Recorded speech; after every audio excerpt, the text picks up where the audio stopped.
Good afternoon, everyone. Professor Adesina. Yes. Yeah, How good are afternoon. you, sir? I'm okay. I'm okay. Good, good. And you? And you? I'm well, thank you. I welcome you to set us going. Okay. All right. Okay.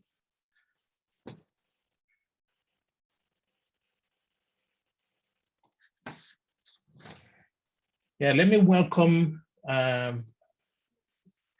the participants and the panelists to the third in the series of webinars that the ASSAf Standing Committee on Science for the Reduction of Poverty and Inequality has organized over the last few months.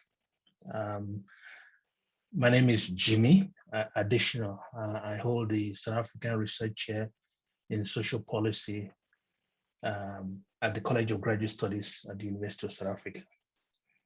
I'd like to thank all the panelists, thank Professor Stephen Friedman for agreeing to moderate today's webinar, and welcome the ASSAf Executive Officer, Professor Himla Sudial, Professor Julian May, the Chair of the ASSAf Standing Committee, and the panelists, Professor Andrew Boren, Professor Busani Kaweni.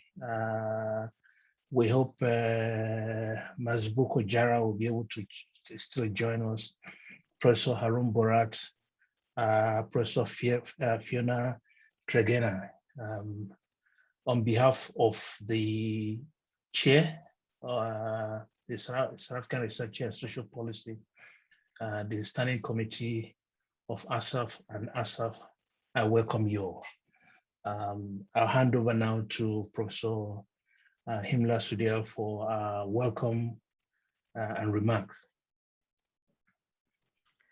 Thank you, Chairperson. Good afternoon, colleagues.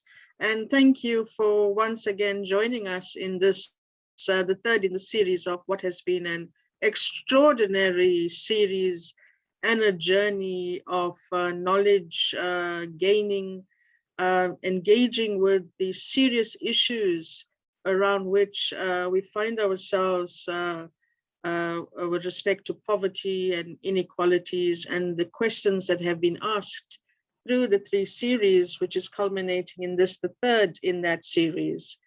And of course, all of us sit kind of rather jumpy because lots have been going on that have affected us emotionally, physically, and psychologically, etc. And the more you try to unpack it, sitting from, and I can speak for myself, from a vantage point of being in the have, makes us wonder how others who have been subjected to so many challenges with respect to economic criteria, housing, food security, amongst others.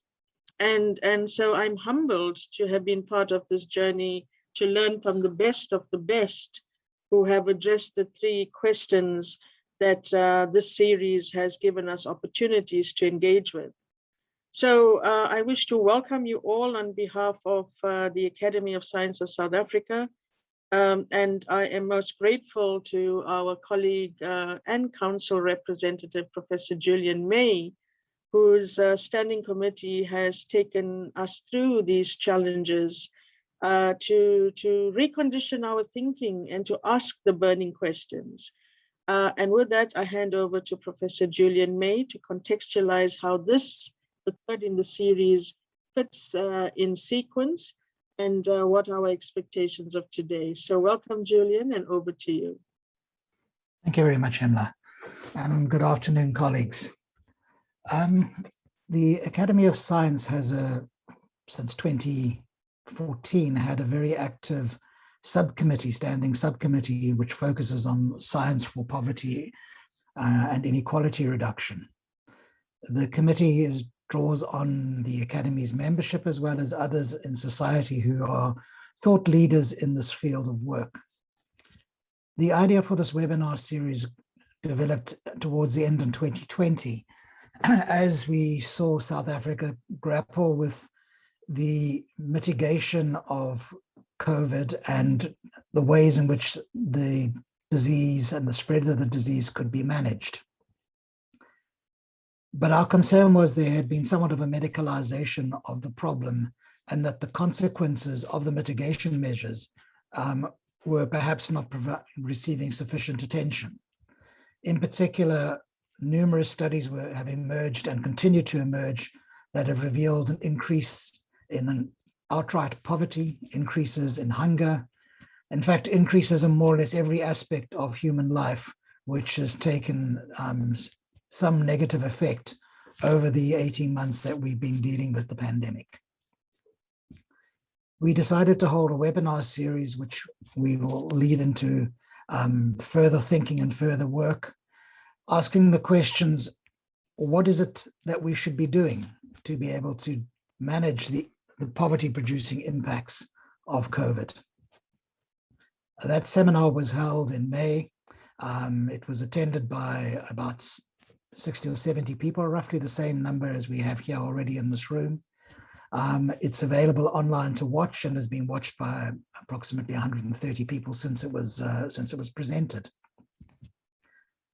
Researchers presented really two main options, two things that we could do to immediately deal with the poverty impact.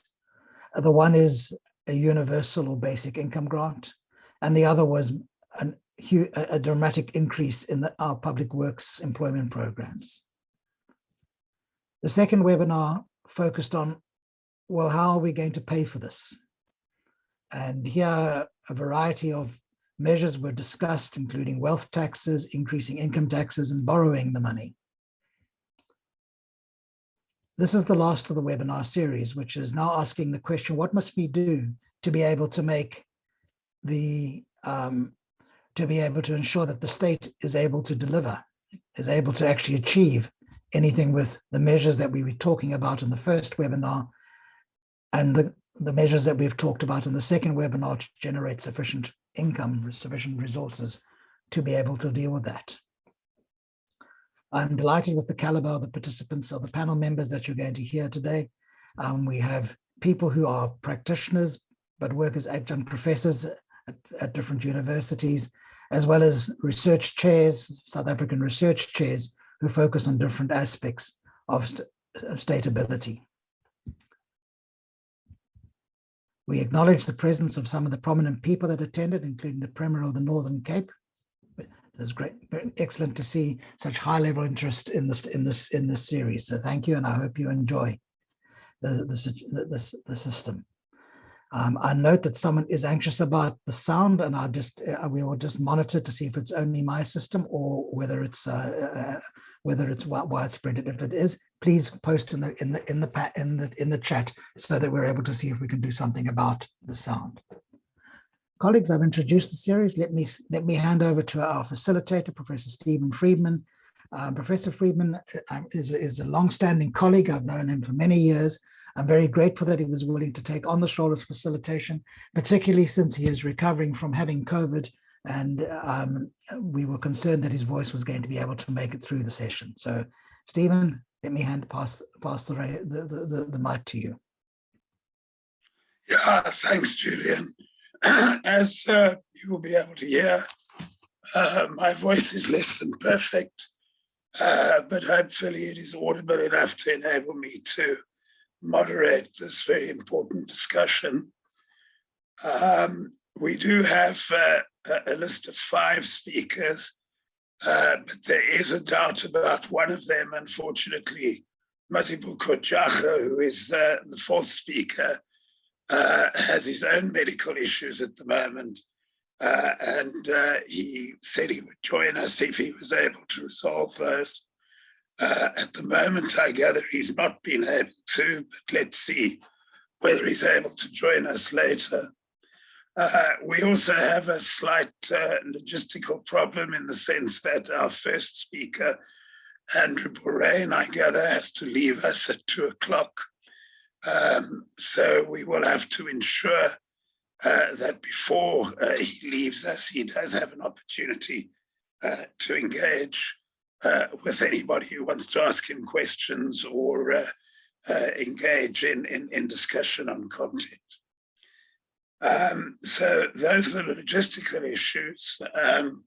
Just to say a couple of words about the topic, Julian May has obviously set the scene.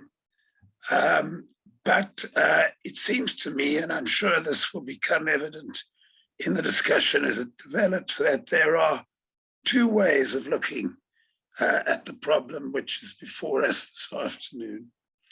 And the first one, and it is encapsulated in the question which has been asked and displayed on the screen, is that we look at the technical and logistical constraints. It's common knowledge accepted by government and by everybody else that we do have significant state capacity constraints in this country, that there's a great deal that we feel government should do, which it's unable to do, or is unable to do in the manner in which we would all like it to do it, which government itself would like it to do it. And there are obviously a set of technical and logistical issues which relate to this constant question of how you build a more capable state, of how you ensure that that state is able to address the social issues which confront it, which in this case, of course, is poverty, inequality more generally, and as Julian May has said, the specific impact of COVID-19 in particular. But there is another way of looking at this question, and they're not mutually exclusive. It's not an either or, but there is also a very important political dimension to this. And the political dimension suggests that whether governments, including our own, develop the capacity to deal with poverty and inequality and with the challenges which face us at the moment, is also a political question, because it relates to, if you like, who sets the agenda, whose concerns are heard, whose concerns are not heard, who decides what is important, who decides what is not important. And these are all important political issues. And I think it's part of the South African reality that there is a consensus within the country, at least a consensus in principle, that poverty is a major concern, that it is something we ought to place at the center of our priorities.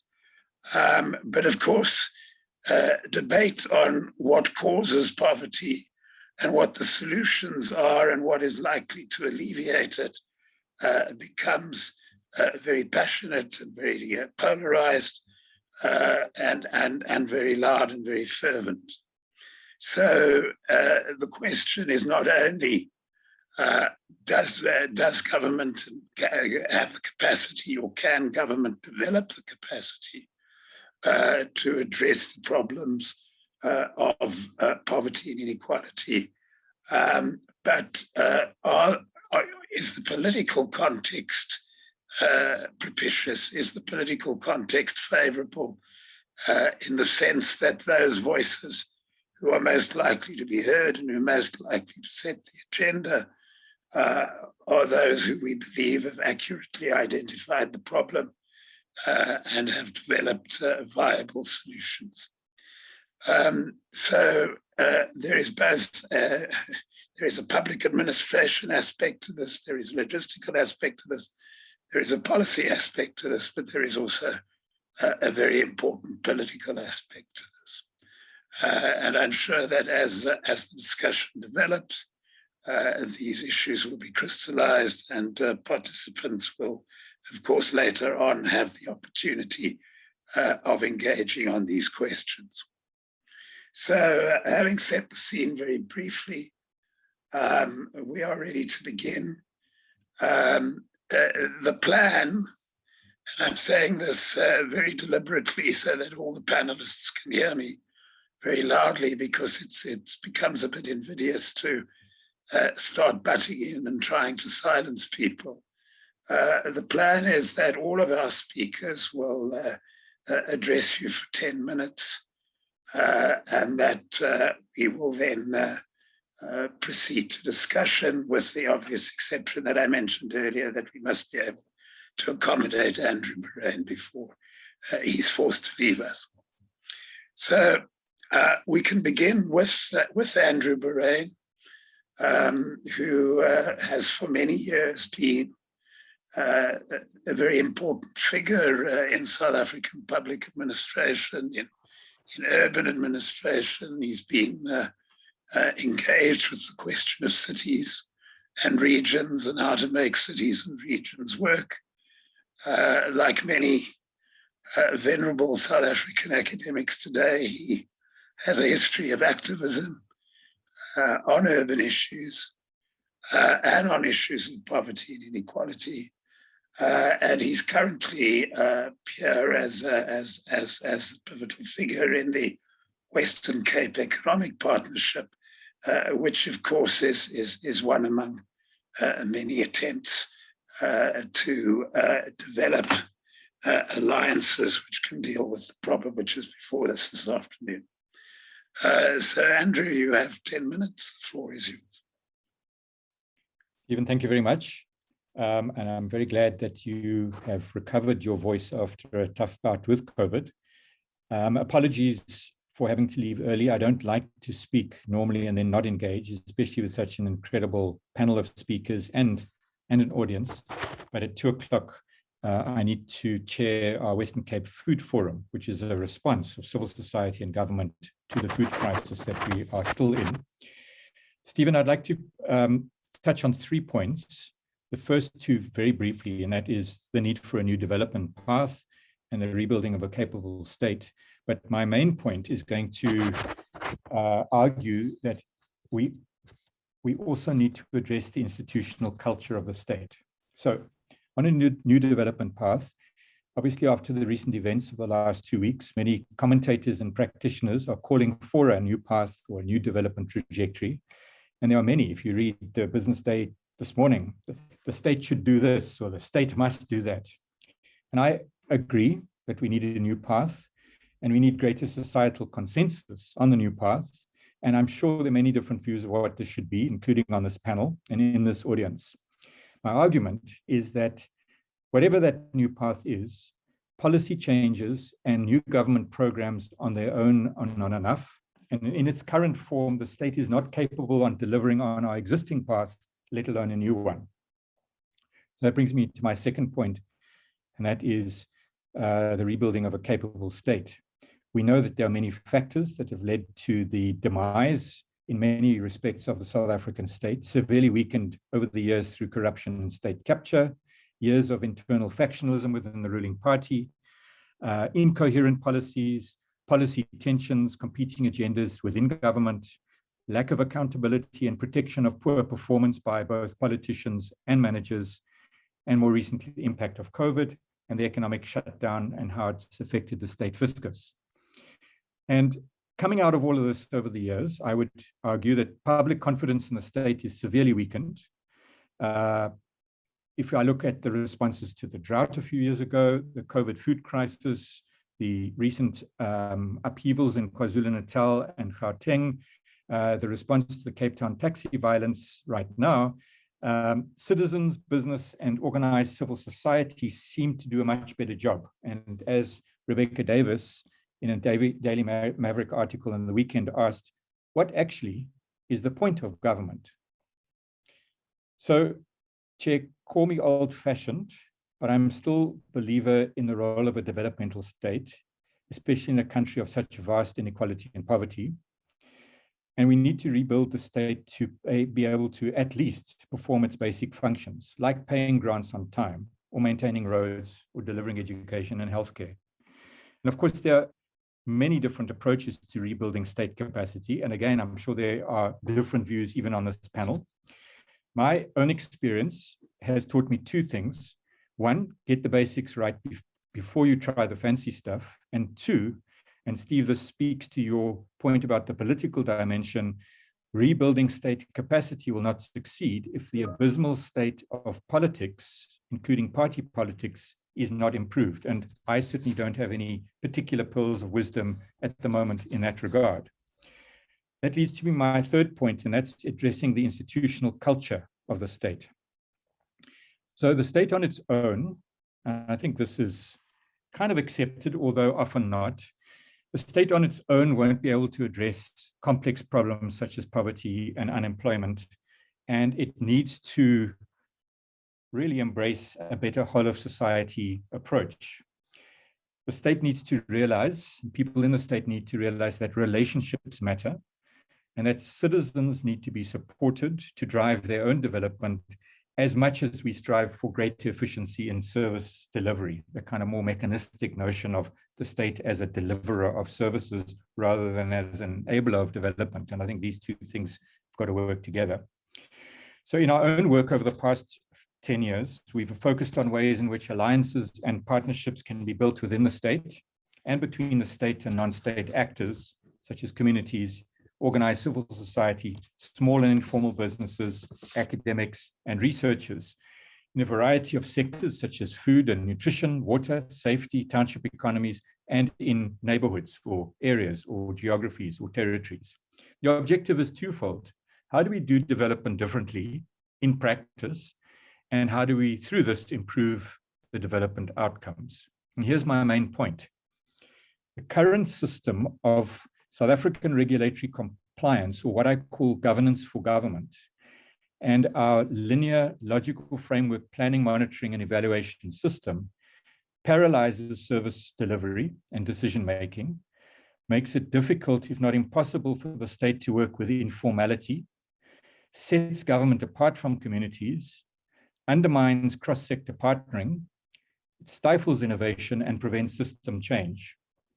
So at the moment, our institutional culture is not fit for purpose, whether we carry on the same path or try and shift to a new one. And Chair, if these issues are not addressed, then a new path or a new development trajectory and systematic efforts to rebuild state capacity will be in vain.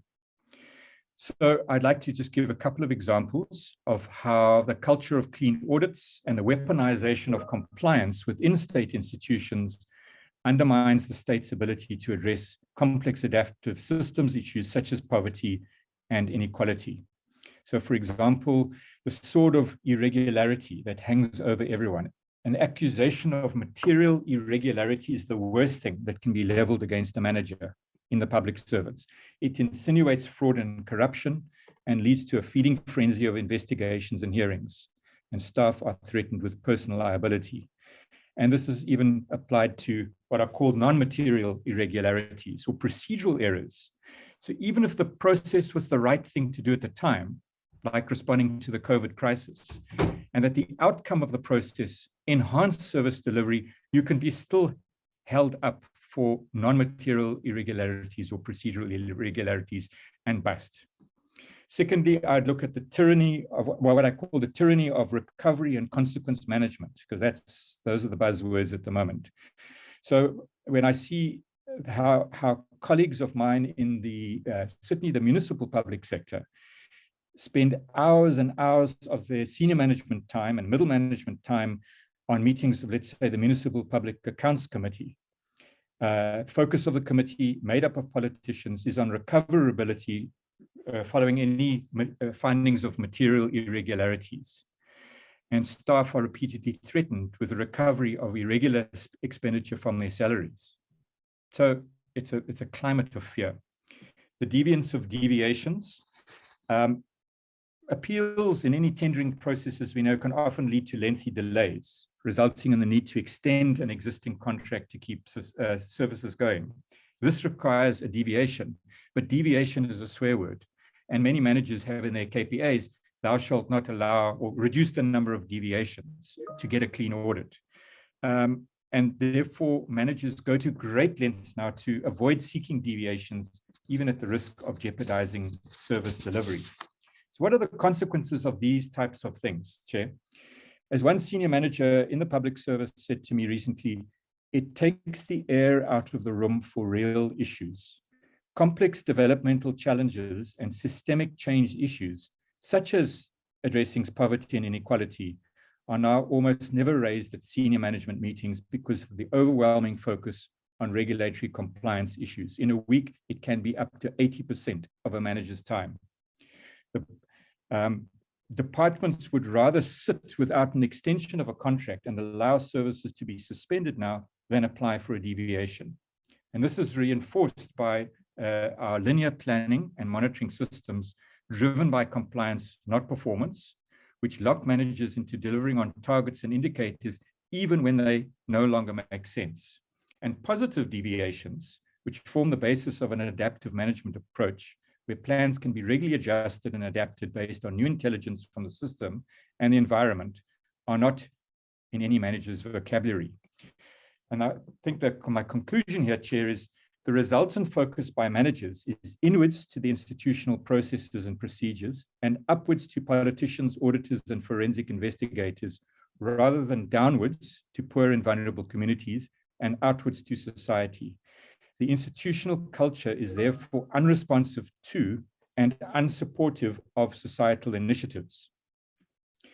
The tragedy is, as we know, that all the rules, regulations, and compliance procedures have not prevented the abuse of the system.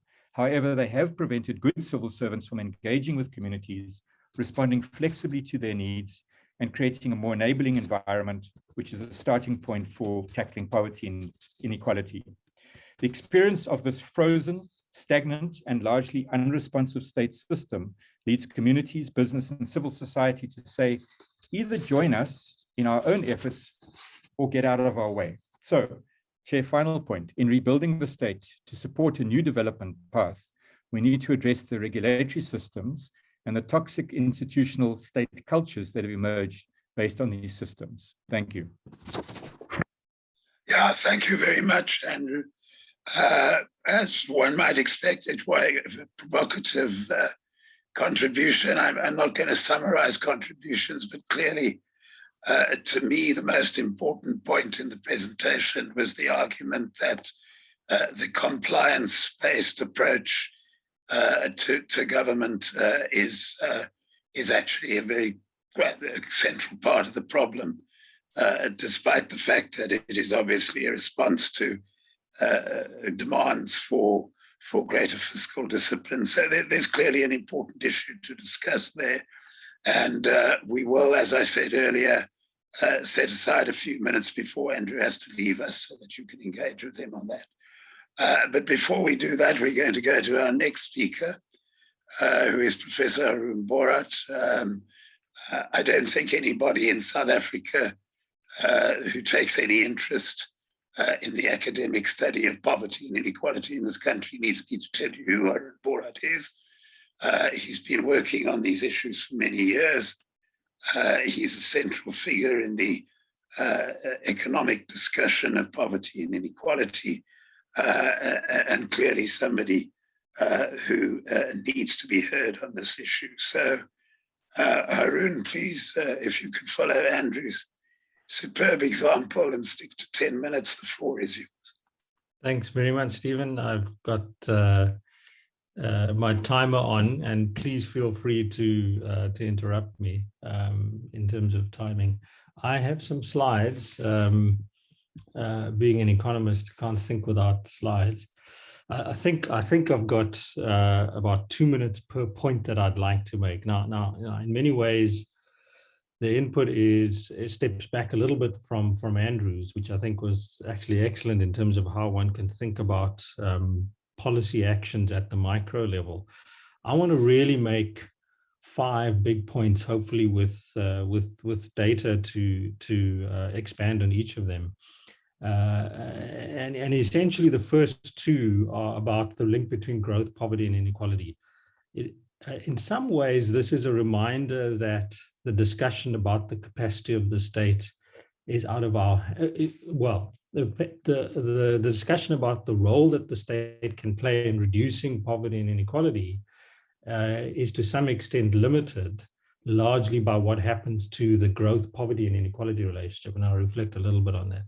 Third point I want to make is what I've called the double-edged sword of public benevolence. So if the public sector is a benevolent public sector, as I'll show ours is, what are some of the fiscal consequences of that? The fourth is thinking about the public sector in a labor market sense and keeping an eye on the size and shape of the public sector, which is occurring as we speak in the bargaining chambers. And then hopefully some more productive thoughts about how to think about building a capable state. So the figure that's really important, and I do want to, and I've chosen the date sort of 1980 onwards to keep in mind that if there's any notion that this is somehow an inherited post-apartheid issue in terms of low growth, this is not the case.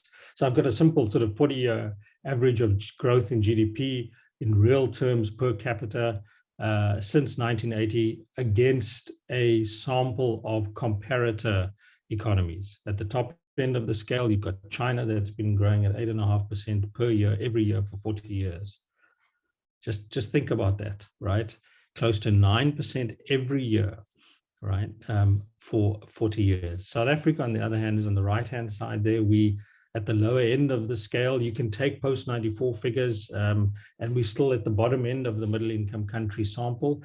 And so in many ways, what the state can do, the capacity of the state, the ability to use revenues to disperse in the form of poverty and inequality progress, reducing poverty and inequality, is limited, right, by what's happening on the growth side. And so if you've got an economy that's effectively the poster child, at least, I think one of the poster childs for being in a middle-income country growth trap, then there are challenges with respect to what the state can do. The key consequence, and that's my second point, and that's the challenge we lie with, and just to crystallize it in terms of the actual data, is one of the most unequal societies in the world. But just to be clear that if you take, this is based on NIDS data, I think, if you take the period 2008 to 2015, you do have some modest reduction in poverty levels. Inequality has basically stayed consistent. And in some cases has actually gone up, depending on the measure. But effectively, you've got this problem of an economy that's not been growing sufficiently fast. And as a consequence, you then have minimal impacts on poverty and inequality. Keeping in mind then that the state, quite aware of this, is trying to be as benevolent as possible. And I've just taken one example, which I think has often been underappreciated in the media, right, about how much we've spent as a state on COVID-19 and the stimulus plan from the president. This has been an incredibly benevolent state. And the data on the right-hand side makes it very clear that unlike our growth figures in the emerging market sample, actually we've been the most supportive, if you like, of the fallout from the pandemic in a fiscal sense. So whether you take including or excluding the credit guarantee scheme, above or below line fiscal expenditure, South Africa has spent, for example, more than Canada or South Korea, and certainly more than China and Brazil and other comparators. So we've got a very clear, if you like, fiscal approach, which is incredibly sensitive to the needs of the poor, as it should be, and is incredibly benevolent and welfare orientated. I mean, I'm not going to go into the details of the actual stimulus plan. That's not really the focus of the presentation. But one obvious example is the social assistance, right? And of course, there's a debate now at the moment about extending social assistance grants in some form.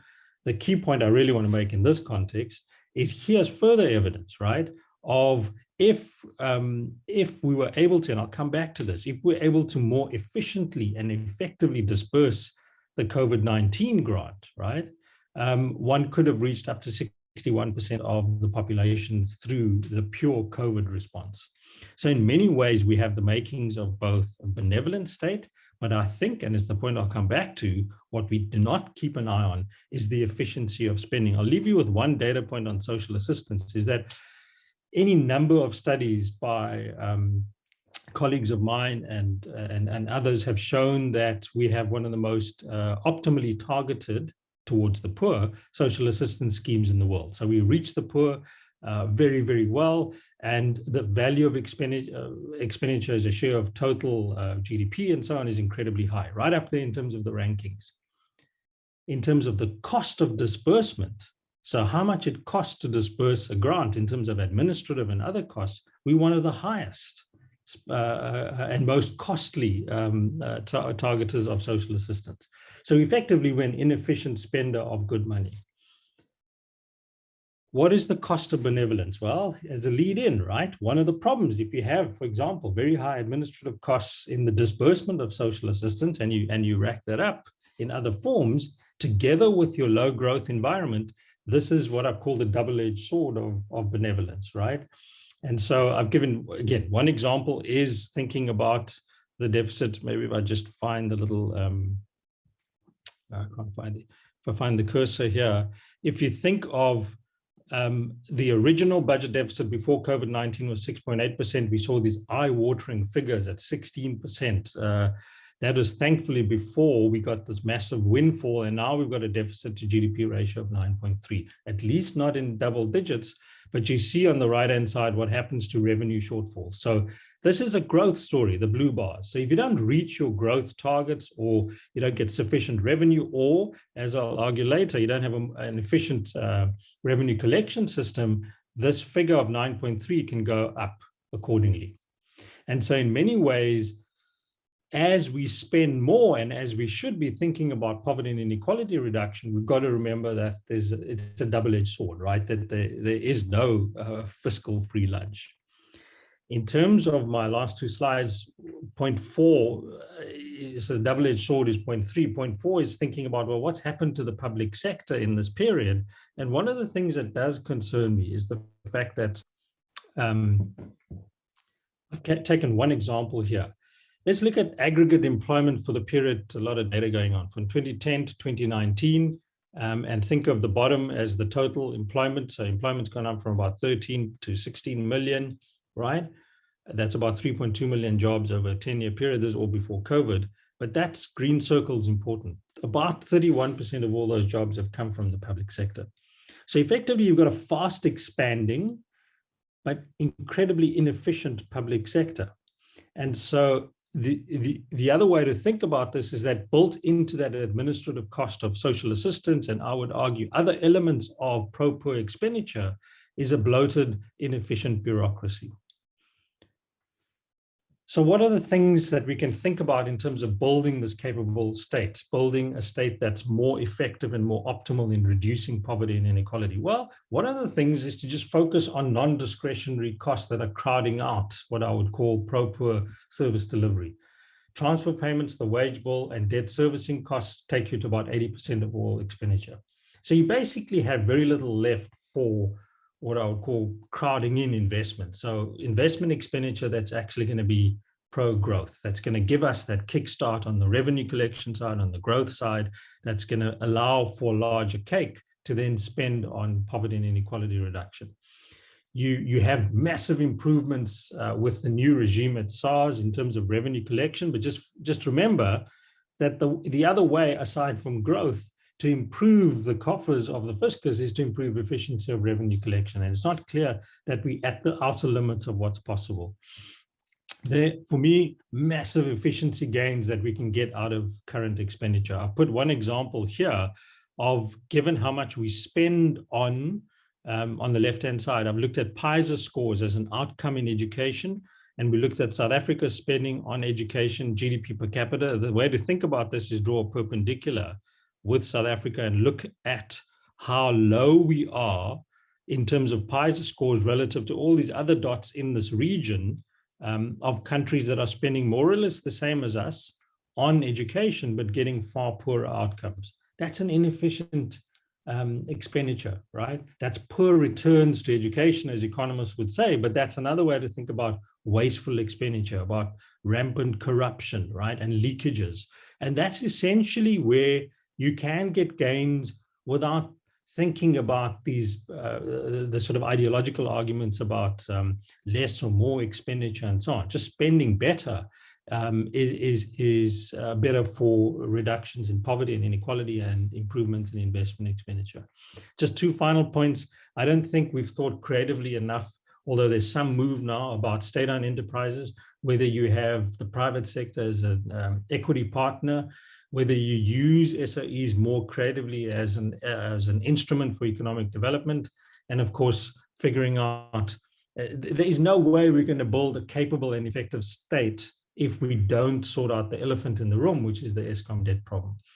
Finally, I think we need, as a society, to be more creative in involving the private sector in assisting the state with socially relevant interventions. Employment matching of the form that Harambee does, which is essentially a private sector initiative, right, is incredibly powerful in matching supply and demand in the labor market and reducing youth unemployment. And one can think of infrastructure provision, debt markets, and so on, where the private sector can be drawn in. Thanks very much.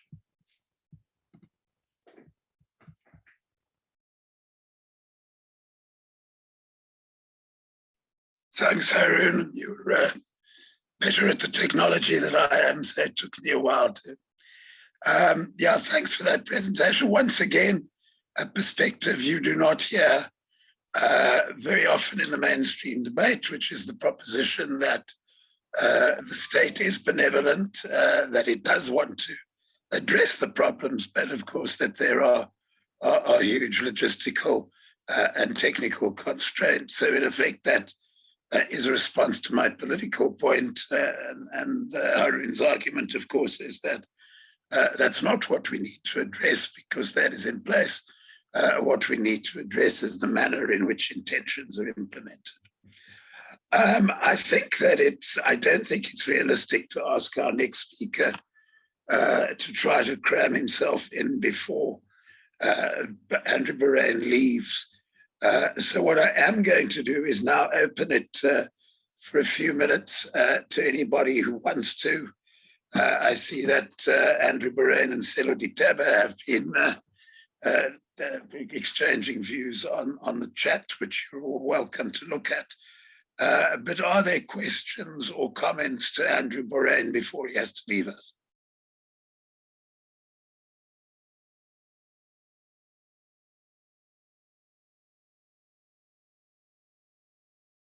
No?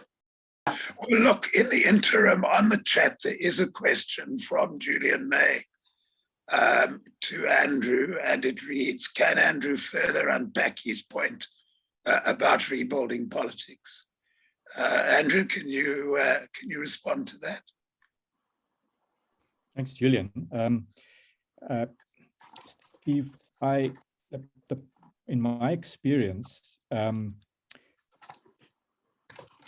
administrations go into free fall when the politics breaks down. The politics breaks down either because there's a deadlock between competing parties that are running a council or a provincial government, or more often than not, when there's a competition within a ruling party. And this is not just limited to the national ruling party at the moment. I've seen it in different parties at different levels of the state, particularly at subnational level. And my point is that we can't take a sort of technicist or administrative or bureaucratic approach to rebuilding the state. It's got to start with getting the politics right. I did say, I don't know how to do that. I would not claim how to or venture. I've got some personal wish lists, but at the moment, that is certainly one of the elephants in the room, because it all starts from political power and how whoever's running a government at whatever level chooses to exercise that power, and whether they have a command and control top-down approach, or whether they are willing to engage and listen and not dictate, both to their staff as well as to the wider community. So it's a complex triangulation between the community, the administration, and the politics. And if the politics collapses, as we've seen in probably over 50% of our municipalities in the country right now, you can't rebuild the state. That's my point. So there's got to be political solutions as we rebuild the state administrative and technical capacity. Thank you, Andrew. I now have two hands up, I gather. One is Colin C. The other one is Zanele Mbeke, who herself, of course, needs no introduction. Colin, are you hearing us? Can you make your comment? Yes, I do. Yes, I do. Prof. Parain, long time since we spoke, but I'll be brief. You indicated that what we have to do is to get the basics right.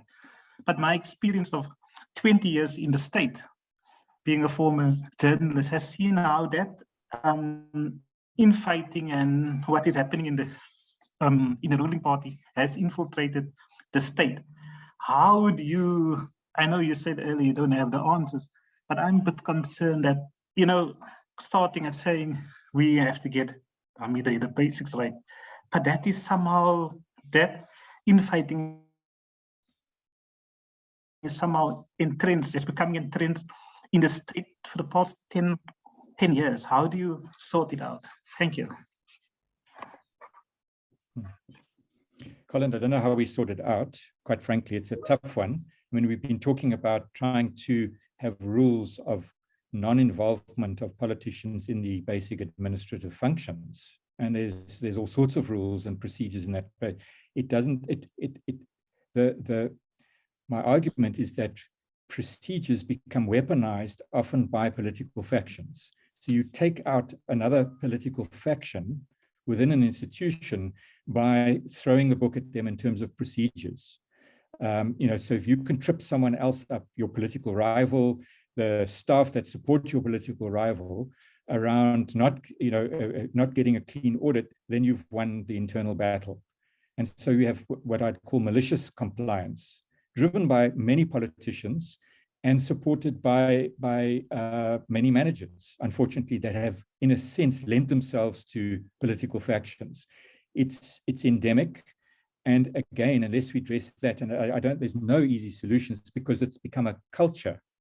And more rules don't address cultural behaviors. You've got to actually have a new type of leadership, and that takes time and commitment. Thanks, Andrew.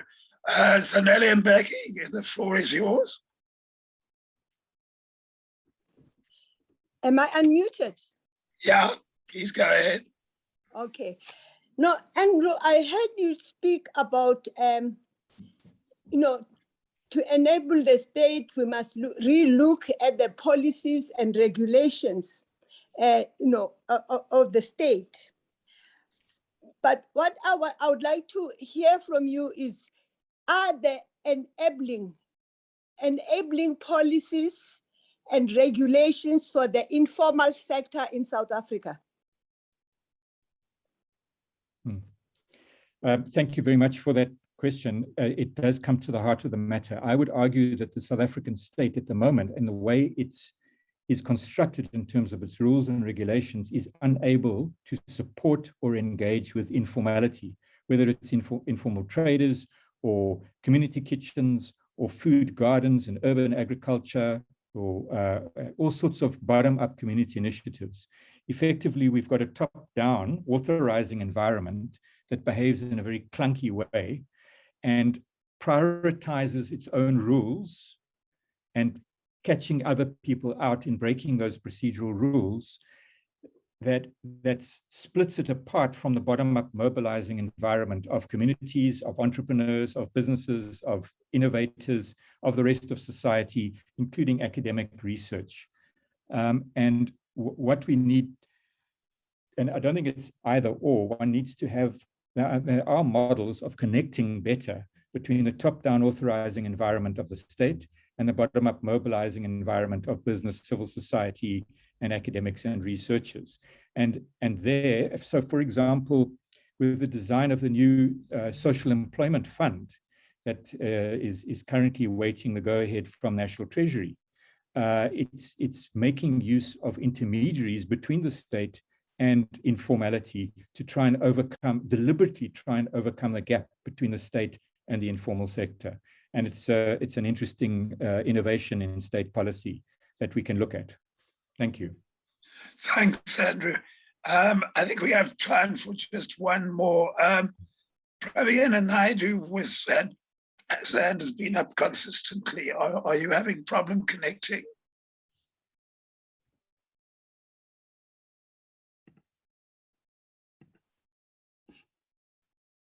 Sorry, we seem to have a bit of a disconnect here. Even Mark Roundtree's hand was up next, then Be Unlimited, and then we have a third hand up. I think we might. I don't know if we're going to have time for them all, but if Mark Roundtree was first, let him go ahead now. Hi, thanks, Andrew. Can you hear me? Yep, Mark. Yeah, thanks. Yeah, I think you've made lots of valuable points. Thanks very much. I think one of the focuses that I'm frustrated with is we watch across the country, everyone focused on audit reports and how much money have you been able to spend of your budget, even if it's been very efficiently spent. You sort of get rewarded by that rather than measuring the outcomes. Nobody's looking at the IDPs of municipalities. In Cape Town, the MyCity transport, I think, has halved passenger numbers almost in the last 4 years. And a lot of that's got to do now with our current transport crisis. But people focus on the spending and how clean is your audits rather than what you're actually delivering for the value for money for taxes. Thanks. Yeah. Chair, just briefly, and then I'm going to have to go and start a meeting in 4 minutes' time. But Mark, and 100%, Mark, at the moment, 80%, public servants, municipal officials are rewarded for following the correct procedure, even if it results in no service delivery or no decisions. It's become procedural checklist rather than outcomes-based or deliverables that to the satisfaction of the wider society. It's completely inward-looking and it's self-serving. Yeah, no, crazy. Yeah. Okay. Thanks, Andrew. Thank you very much, everyone. I'm going to jump off. Thank you. Yeah, thanks for participating.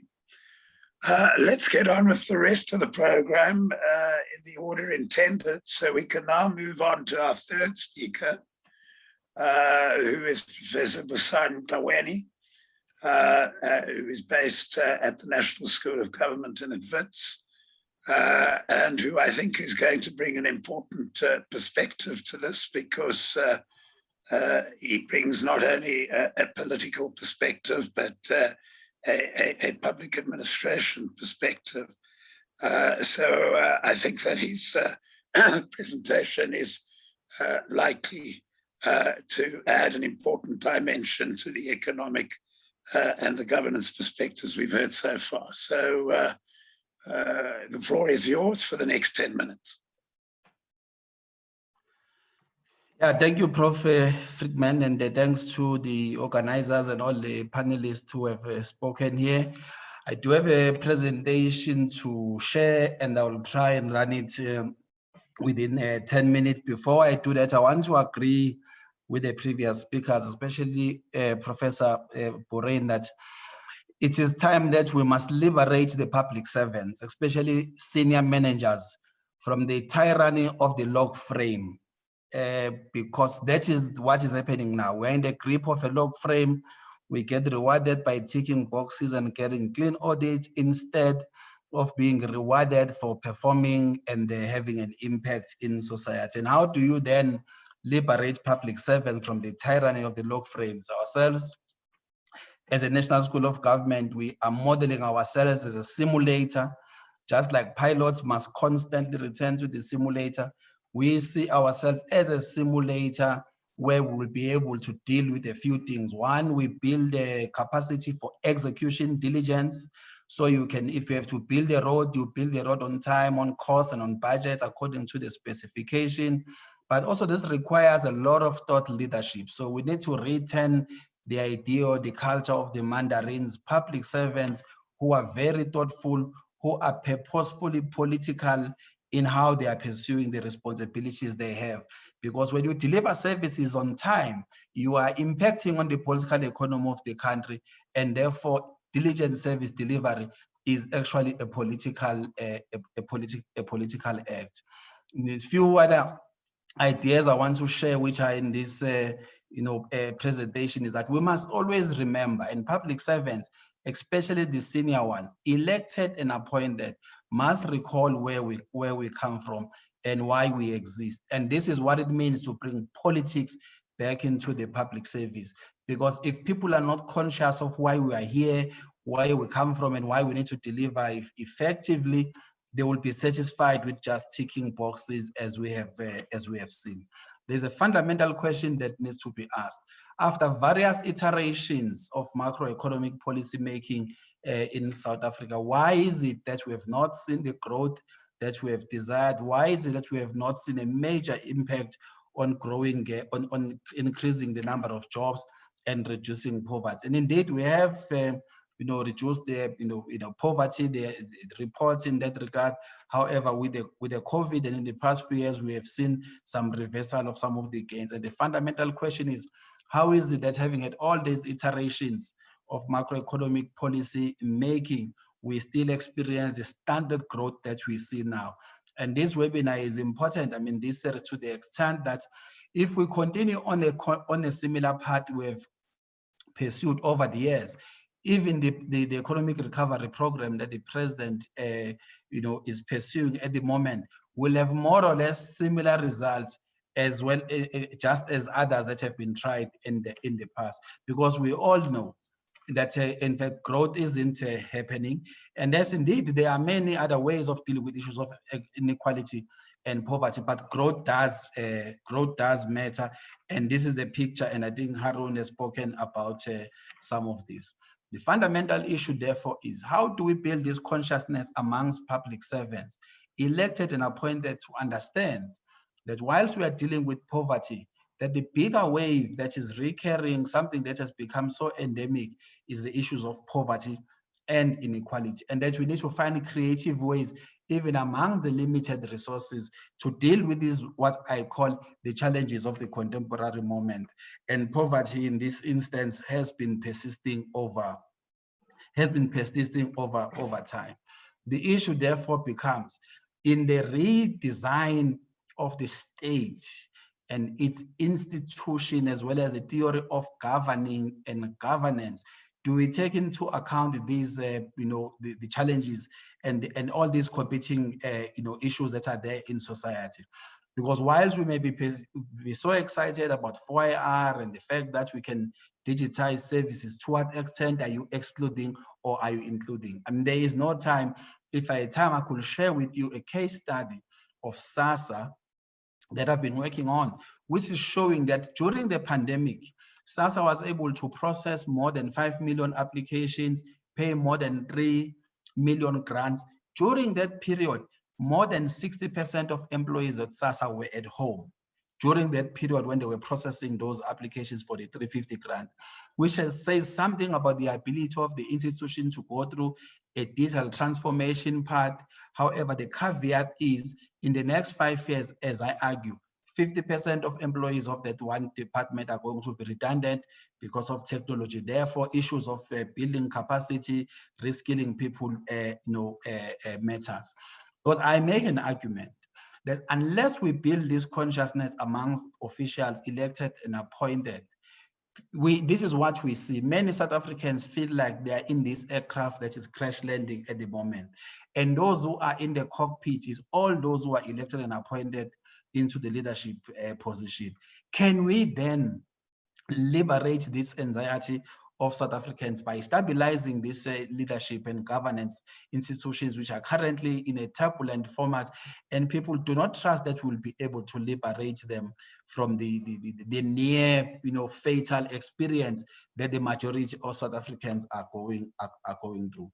It's also important that in bringing back the politics into the public service, that those who are elected and appointed must understand that we are not an island. We are not operating in a vacuum. For as long as we believe that we are getting clean audit, yet there are headlines that say we will be a failed state in 2030 when we're supposed to be achieving our NDP.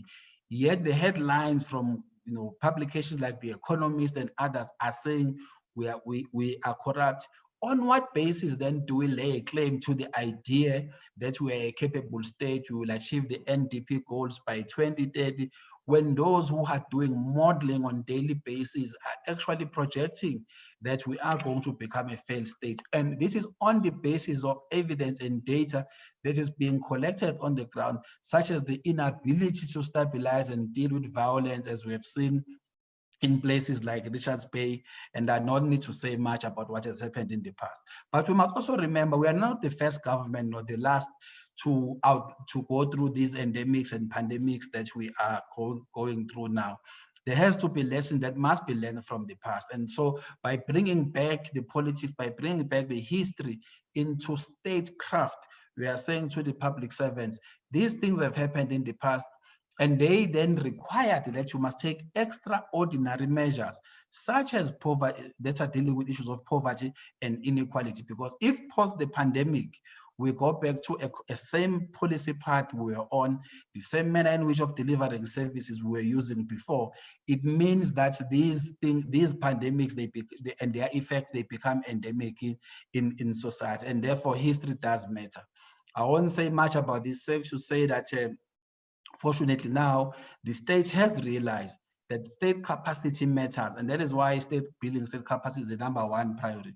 You cannot build an economy, reverse poverty and inequality unless you've got capable men and women and institutions that are geared towards delivering on the promise of reversing poverty and inequality. And of course, you've got to be efficient, you've got to be ethical in the manner in which you are doing it. Now, lastly, I make an argument amongst public servants.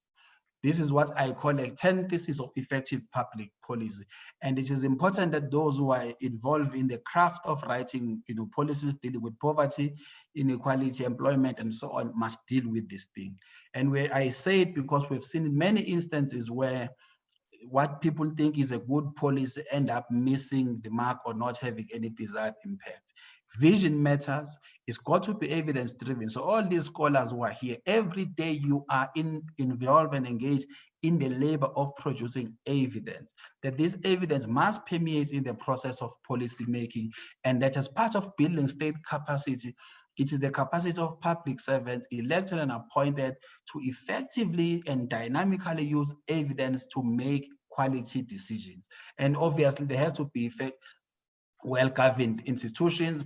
This idea of omnibus policies, I think, must come to an end. It doesn't work. You are unable to measure even the impact of those. And most importantly, that we must be able to communicate.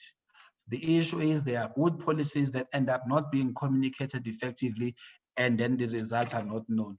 One of the things that South Africans public service actually must liberate itself on is this idea of being married to an idea, even if it doesn't work for as long as it's going to be. So we've got a very abusive relationship actually with some of the policy decisions we've made. So regular reviews and changing where we have to change is something that is very important for us to do. Now, lastly, yourselves, many of you are actually scholars, we're training public servants and policy advisors in government and public institutions and so on. It is very important that we must be able to say as a state, we have a bigger challenge of dealing with poverty and inequality. This is the capacity that we have. If we are a 1-ton truck, can we carry a 10-ton load? What do we need to do to modify? Because the poverty that we have now is not the same kind of poverty we had when the economy was doing relatively better than it is doing now. There is no time, therefore, other than now where we must actually reinforce this 1-ton truck, which I call the state capacity currently. So it can carry a much more load because more people are joining the indigent register as a consequence of COVID and people losing jobs. More people are now looking for other type of support measures than they could do before. So there has never been a time in the history of South Africa other than now where we must actually concentrate efforts in building state capacity. And of course, we must professionalize. And that is why we must change how people are recruited into the public service. We must change how their performance is managed.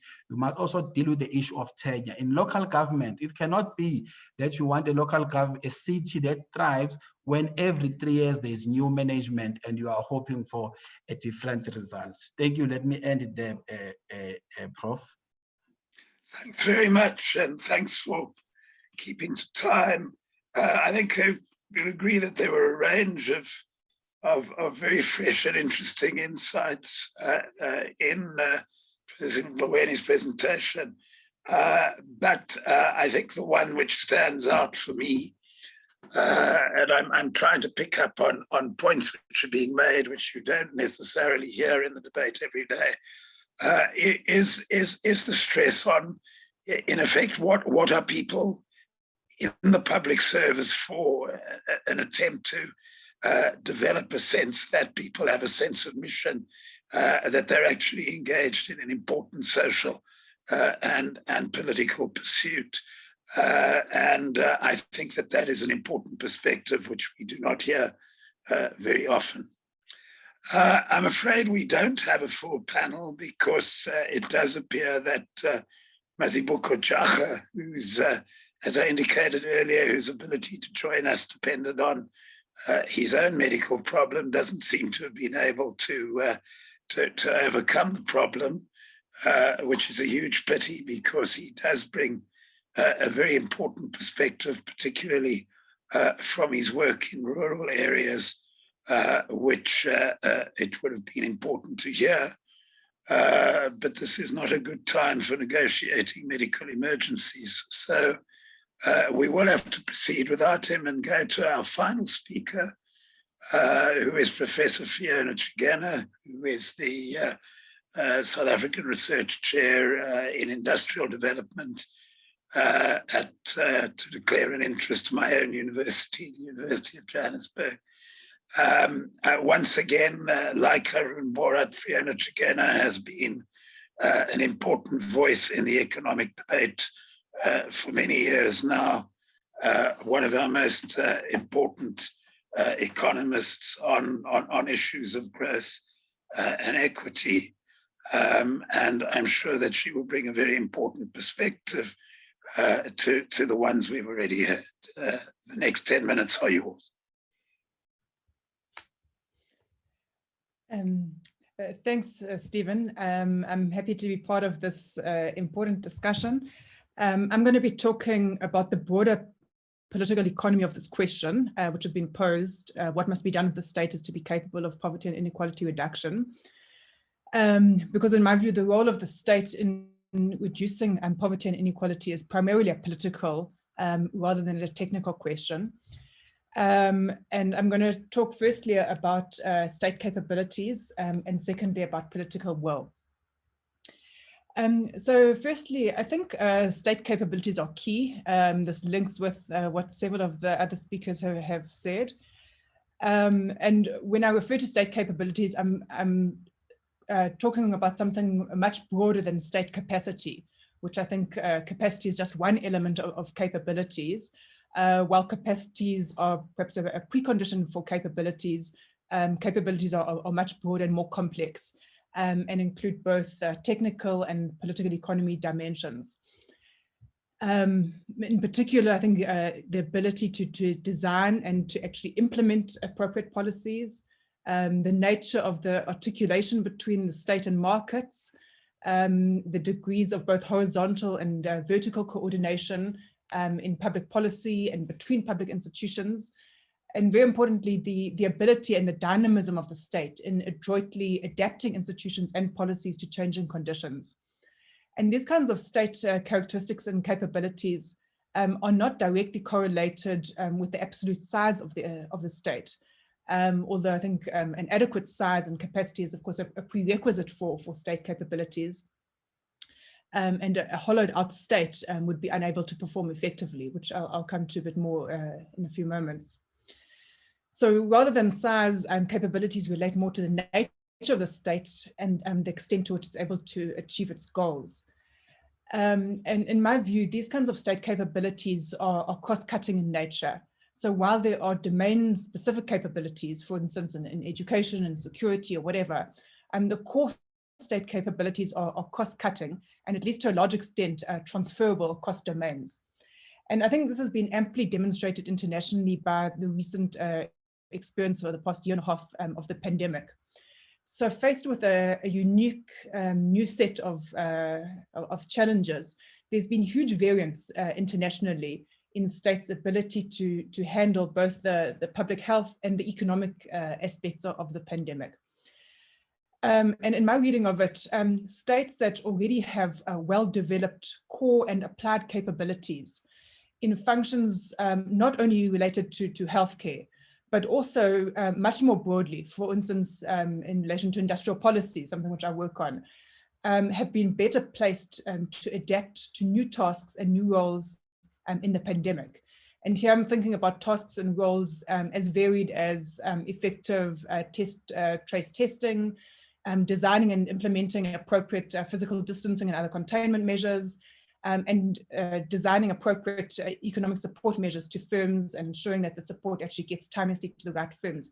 These are quite diverse functions, but I think we can see that states which already had well-developed capabilities ahead of time were much better able to adapt to these new challenges. For instance, if we compare the experience of states in East Asia with elsewhere. Also relevant here beyond capabilities are the legitimacy and the organic rootedness of the state, and of course the political will to actually deploy capabilities in response to the pandemic, something which I'll come back to later. For me, what's very important to recognize is that state capabilities are built up incrementally over time. And these sort of capabilities, whether it be to respond to the pandemic or to deal with poverty and inequality, or more broadly, cannot be acquired or developed or recovered overnight in the face of a crisis. They're built up over time. And response to a crisis such as COVID or poverty and inequality is not something that can be outsourced in the face of a hollowed out state. So a hollowed out state will be unable to design, let alone to implement appropriate policies or to adapt them as needed. And in my view, in the case of South Africa, we've seen the hollowing out of key capabilities over a long period of time. Only has got worse in the Zuma years, but it certainly didn't start there. So most recently through state capture, an obvious case of hollowing out of the state, but well before that, through years of privatization, and here I refer to privatization in all forms, not just the direct selling off of state assets, outsourcing, rolling back of the state, tenderization, budget cuts, the lack of capacity building in the public sector, fragmenting through the agentization of the state, over-reliance on consultancy firms, weak provision of public services, and really the lack of an active public role in various domains that, in my view, would belong squarely within the role of the state. So I think all of these have hollowed out state capabilities and the ability to deal with both old and new challenges. So both, for example, the ability to deal with the public health and the economic dimensions of the pandemic, as well as to deal decisively with the triple challenges. State capabilities I see as dynamic and, at least to some extent, as endogenous to what a state actually does. So these sort of capabilities, I think, are largely built up through learning by doing. Only training and so on can only go so far. It's only through actually doing that these sort of capabilities can effectively be built up. And included within that is failing and learning from failures. I think there's also feedback loops from poverty and inequality to state capabilities, and more broadly from South Africa's class structure and the wider productive and distributional structure of an economy to state capabilities. And in our case, I see our state as being undermined in various ways by our extreme inequality and lack of social cohesion.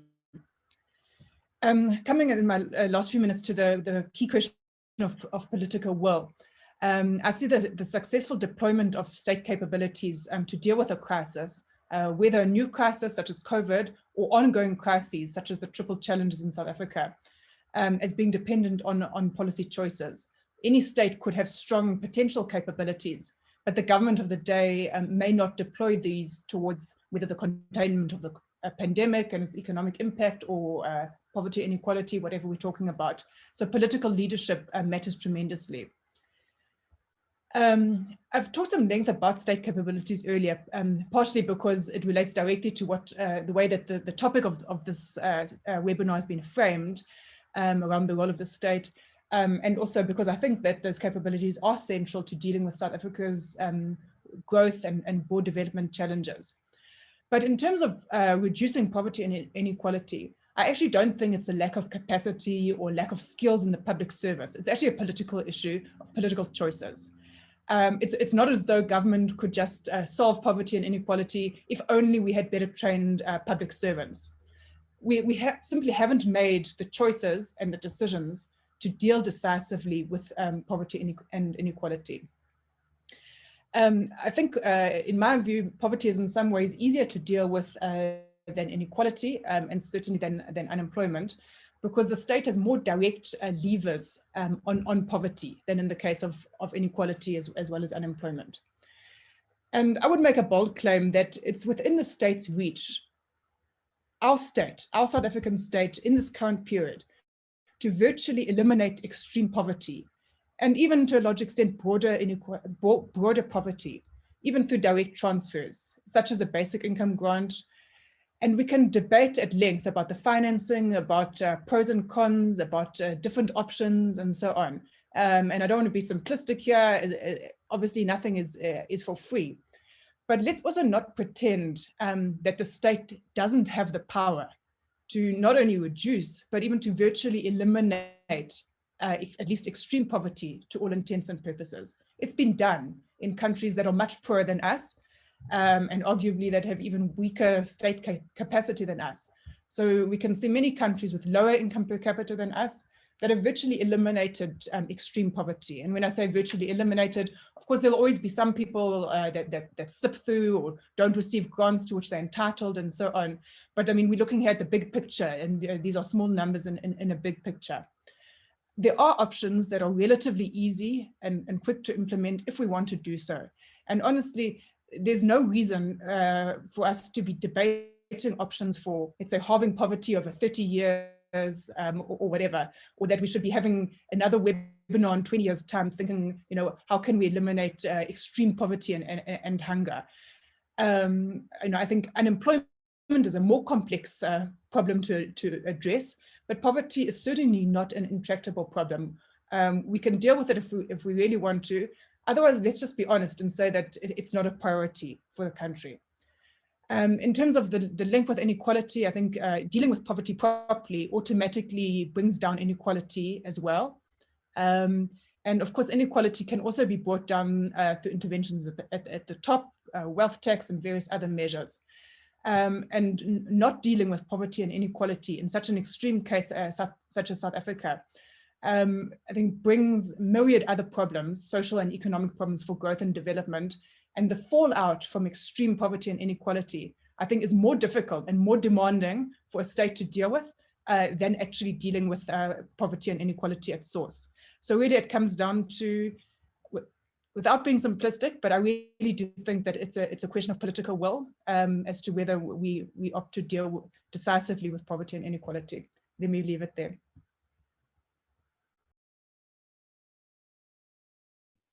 Yeah, thanks, Fiona.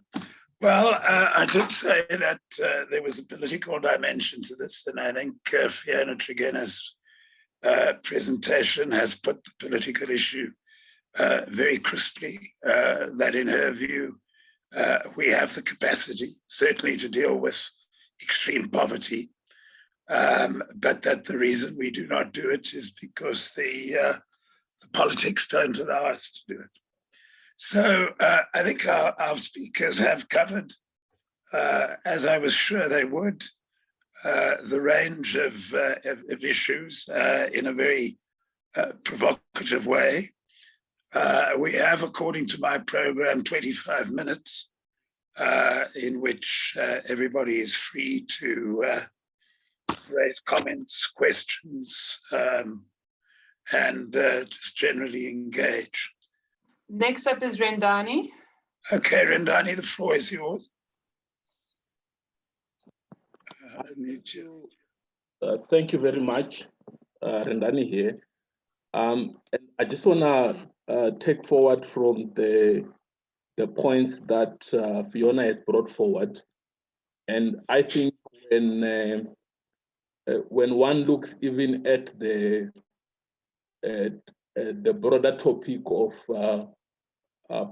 poverty and inequality reduction, I also share the view that I think we can be a lot more bold, and even when it comes to making the choices around not just the reduction of the poverty and the inequality, but even setting ourselves along the line of, how do we build a prosperous society?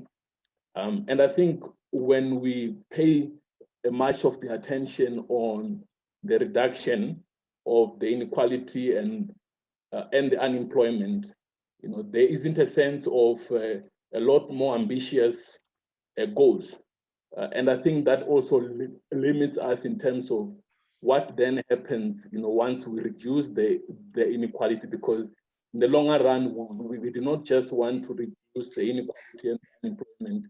We actually want to create a prosperous society which goes beyond just the economic matters. And I think that's where we need to pick it up from, looking also at the work that is being done by the National School of Government in terms of how do we enable and open up for those choices to be made, to be made at the right level for us to be able to move forward. Otherwise, I think it's true that we are going to be talking about the failure to achieve the NDP target come 2030, and there will be another target that we have to chase. And I think there has to be a way on how do we consolidate and bring some of those things back and make the choices in a bolder perspective. Thank you very much. Thanks. I assume that was a comment rather than a question. I mean, if Fiona wants to come back to it later on, that's fine. But let's. Are there other indications? Yes. Zanele has her hand up, and Praviena still has her hand up, but I think let's move on. Well, sorry, the Praviena issue, there seems to be some connection problem. So let's take Zanele Mbeki, because we know that her connection does work. Yeah, thank you. I'm going back to the question that I asked Andrew.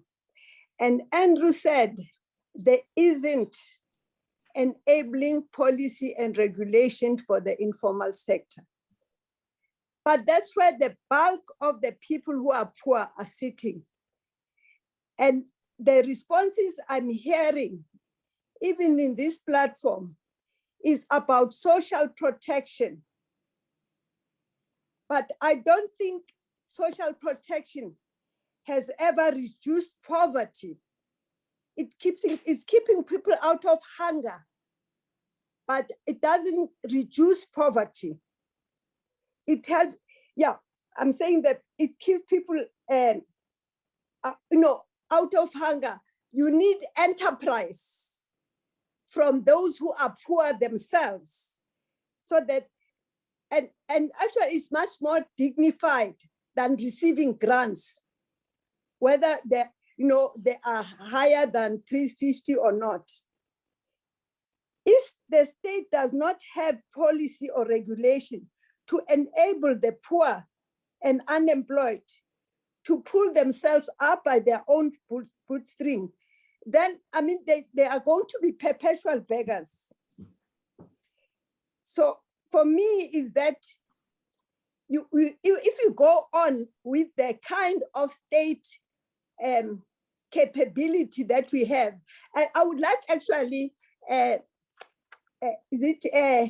Busani and Fiona to respond for me of what can be done in order to enable the people to, in the enterprise, whether it's for profit or not, but the people who are affected by poverty, to do things to bring the change for themselves. Because so long as they work through the formal sector, because if there is no enabling legislation, it means they must work under the laws that apply to the Standard Bank and to the mining sector. So that actually disables them.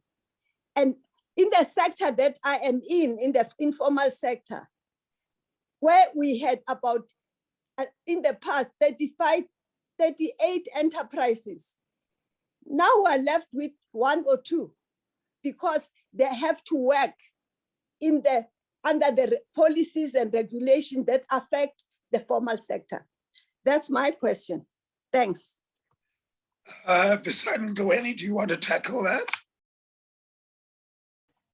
Yes, no, thanks, thanks, Prof. Yeah, it's a very difficult question, but there is one way of dealing with it, and I've done some reflection on it. So the state is one of the biggest buyers in society.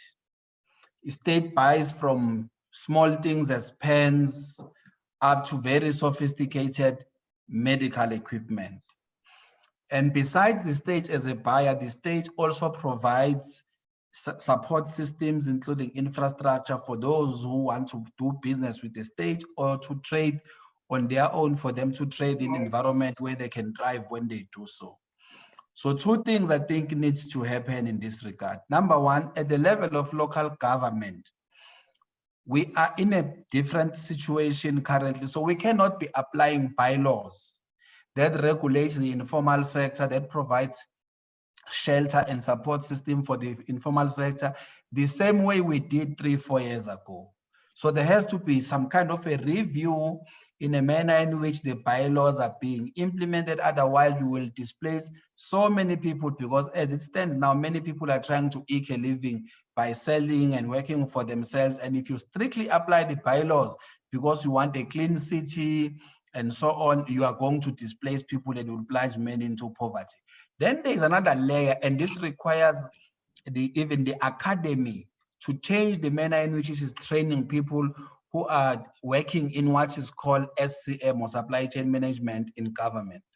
So in government, you work in supply chain, you manage the entire value chain of issuing tenders and contracts. The orientation is not that of supporting SMMEs. The orientation is making sure that you manage a tender process according to the prescripts of the PFMA and Treasury regulation. If it means that you could actually negotiate economies of scale, you can provide the type of support that the private sector will do when they have an enterprise support and enterprise development scheme, that doesn't exist, those capabilities within the public sector. So there's a lot more capability that might be built amongst colleagues who are in the supply chain management environment, so that the support they provide to the small businesses and including to the SMME sector is different from the manner in which it is being applied, because as it is now, it favors the mites, those who've got capacity to produce certain documents and to negotiate complicated contracts, and the small producers end up then losing out at the end of the day. If you're a small supplier, you are supplying to a school, cabbages to a school for a school feeding scheme. If the state pays you 3 months later, you are definitely out of business. It means you are subsidizing my child to eat food for 3 months in the school, when in fact in other sectors like in construction, people might be paid in advance to enable them to provide the supply before they can be paid the full extent of the service they have provided. So there has to be a rethink in the entire value chain. Fortunately now, the PFMA is under review, the MFMA is under review, as well as there's a new public procurement bill that is also being piloted currently. Thank you. Hello, Professor, can you hear me? It's Praviana. Excellent. Now we can hear you. Please go ahead. Yes. I think my name was the most mentioned word in the last 2 hours. We devoted a lot of time to try to get you on it. I'm sorry. Please go ahead. Brief, okay. So we have a team that has only just now completed drafting the final National Social Compact for Social Cohesion and Nation Building. Now, Professor Friedman, you would recall in March this year, you were part of a panel on an ANC platform, okay, around social cohesion and nation building together with Abba, Omar, and a few others. And you threw the cat amongst the pigeons, and I've quoted you a few times on this, where you said something to the effect that social cohesion and nation building in South Africa might be a myth. The majority of Black people want to live the way white folk lived in the 1960s, and white folk today are not ready to give up what they have, okay? More or less to that effect. That, caused us to think quite a bit, because we subsequently had a national consultative workshop on the compact. This issue came up. It stirred a lot of wonderful conversation. And out of that and a whole lot of other things, we now have a draft social compact on the table that the minister is going to sign in the next few days. Now, before I raise the two questions, I want to just mention the 5 themed pillars in the social compact, because I think it resonates beautifully with a lot of what has been said this afternoon. The first is a capable state and state protection, which also includes political inclusion. Pillar 2 is social inclusion and social protection. Pillar 3 is economic inclusion and poverty eradication. Pillar 4 is ICT inclusion and bridging the digital divide.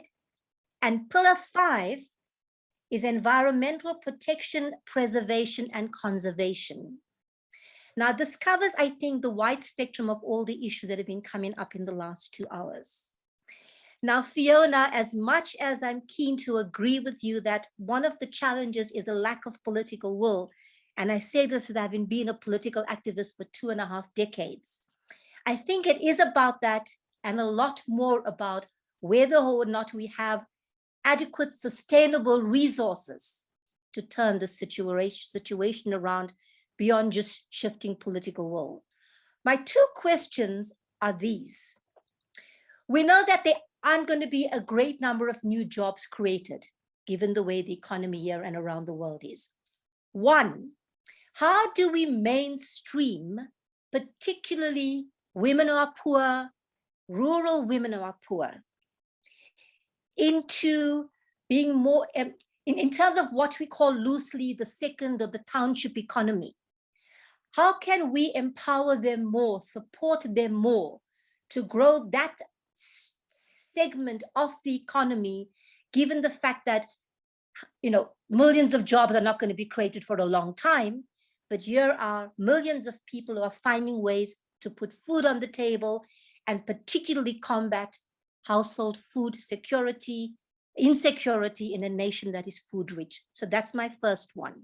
Mainstreaming, particularly women who are poor, rural women, unemployed youth, into the mainstream economy through what we call the township or the second economy.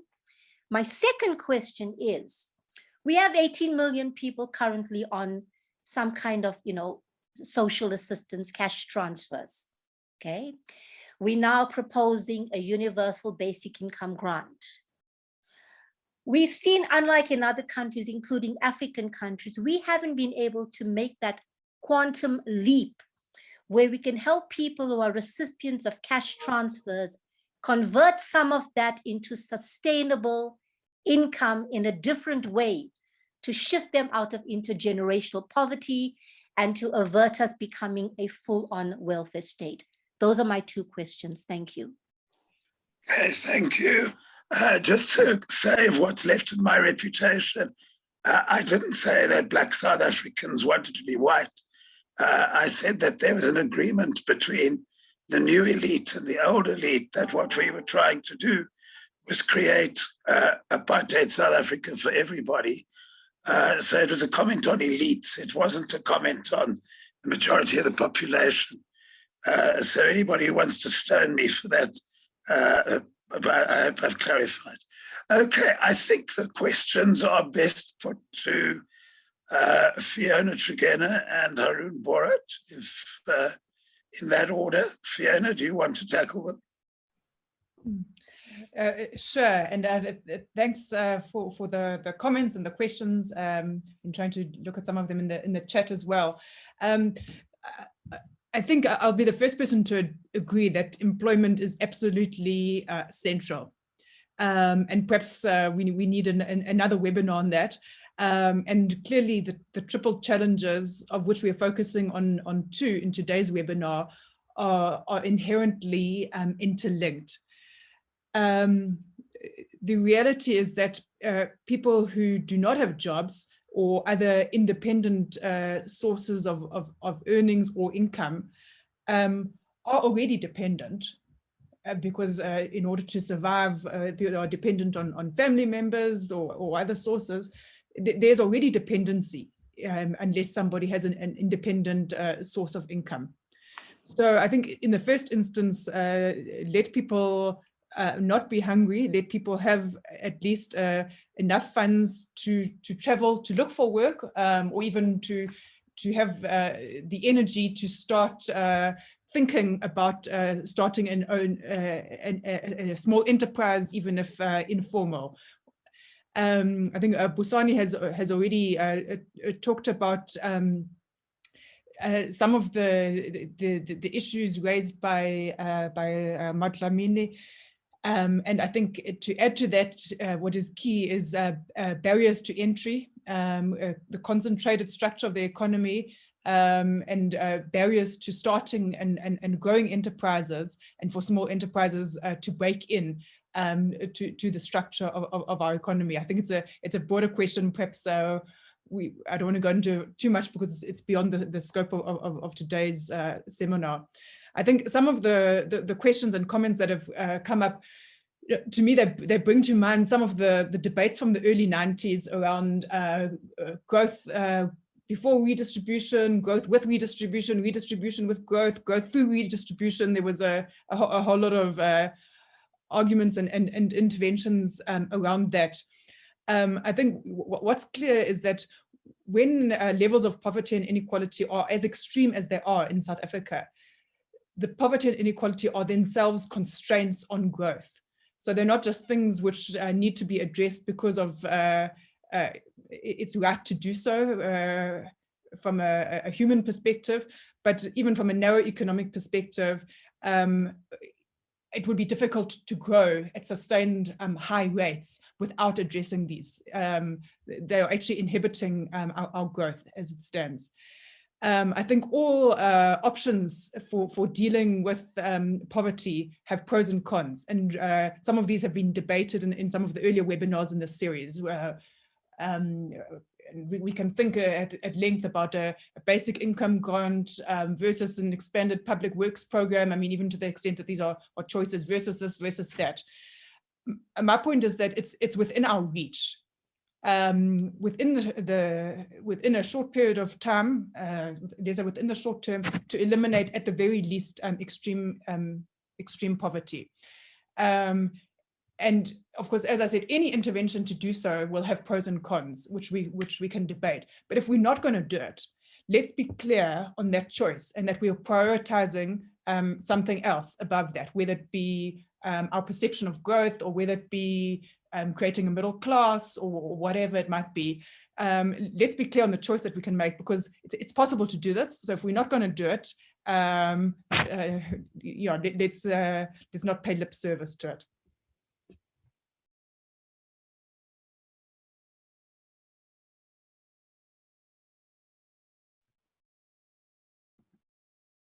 Stephen, you are muted. Arun? Yeah. No, go ahead, please. You worked out what I was trying to say, even though I was muted. Yeah. So I mean, the whole range of issues and really interesting and important ones that have been raised by the various inputs. I mean, I'll try and collect some of the thoughts. I think it's important to keep in mind that there is inevitably going to be some sort of trade-off we are making, and I think Praviana alluded to it, right? So at some point, one is to keep an eye on whether the sort of cost of additional state expenditure is being financed through debt, right? And I think that's the balancing act that you've got to get right. Now, instead of sort of ideologically viewing that, it's just sort of the way in which finances and fiscal policy happens. I mean, I think it's interesting that the data would suggest that we are an incredibly benevolent state as it is already. Now, the question about whether one then looks at an additional expenditure that then drives the good things, a reduction in poverty, reduction in inequality, and employment generation, I think is the critical one where we're trying to think about. And I like the point from Mbeki about, well, what about the informal sector?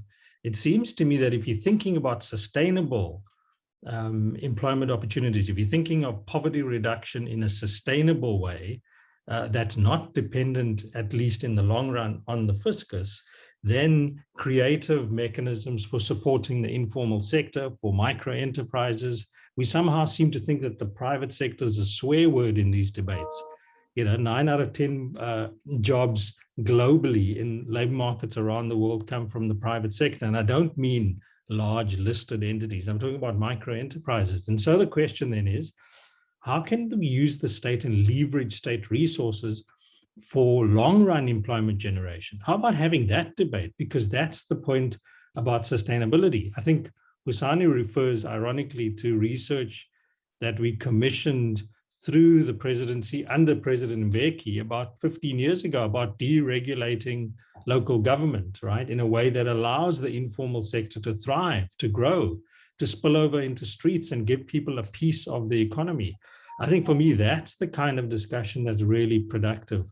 We get into log jams around sort of state expenditure for expanding of the grants, and then it sort of gets wrapped up in admittedly important campaigns, right? And I think they have a space and an important space. But how about the really long-run sustainable forms of employment generation through micro enterprises and in the informal sector? I think it's really interesting that not only do we have one of the highest unemployment rates in the world, but we also have one of the lowest rates of informality, that is micro enterprise involvement in the developing world. So there's something about the fact that we've underappreciated and undersupported, and the state must step up with respect to supporting more what I'd call small-scale private sector employment generation. I think that for me is a really a useful debate to be had about what more the state can do. Thanks. Thanks, Arun. Miraculously, by a process I don't understand, we have actually almost perfectly kept to time. We have 1 more minute, but I don't think we're going to use that 1 more minute.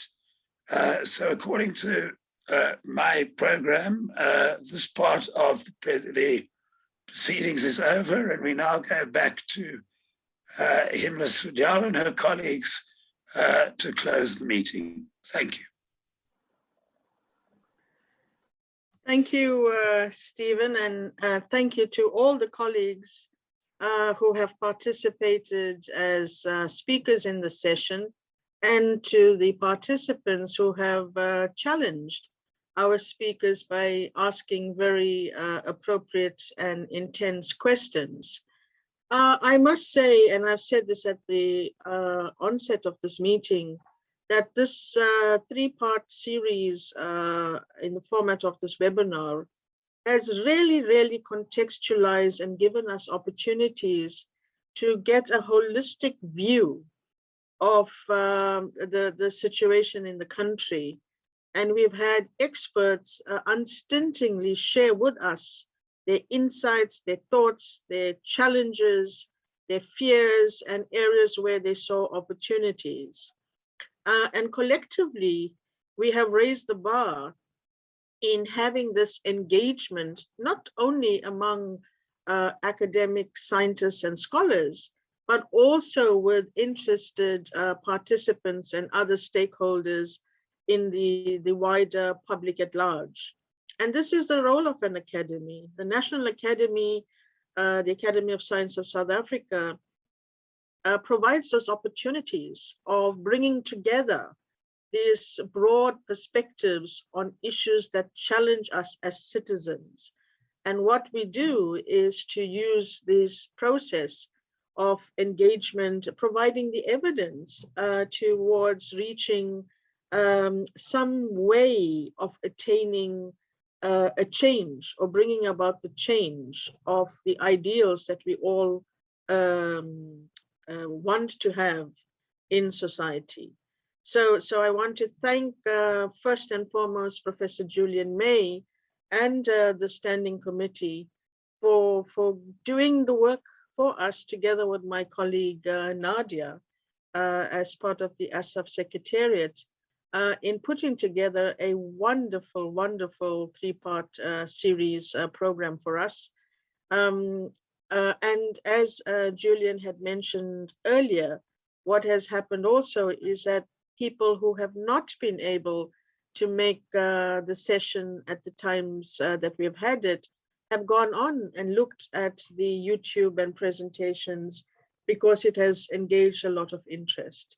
So on behalf of the Academy, and I speak on behalf of our council, in particular our chair person of council, Professor Jonathan Jansen, who's president of the Academy, who was very, very inspired when we presented yesterday at our strategic planning meeting, the work that not just this standing committee, but all the standing committees within the Academy are doing to leverage the Academy's voice and that of its members in dealing with issues of relevance, the now and the cumulative, as has been enhanced by this thematic consideration on poverty and inequality. So on behalf of all of us of the Academy, I wish to thank everyone present here today for once again giving us your time and attention and participation. And perhaps Julian will just want to say a final word. Julian, over to you. And thank you to the participants and to Stephen Friedman for facilitating this workshop. It's been really exciting. We nearly hit 100 participants, which I think is the highest we've had in this series. We hope to have one more exercise where we will bring together the panelists and hopefully Professor Jansen to have a discussion about what we have learned, and that too we'll place onto the YouTube as an open discussion. So thank you, everybody. Have a good afternoon further.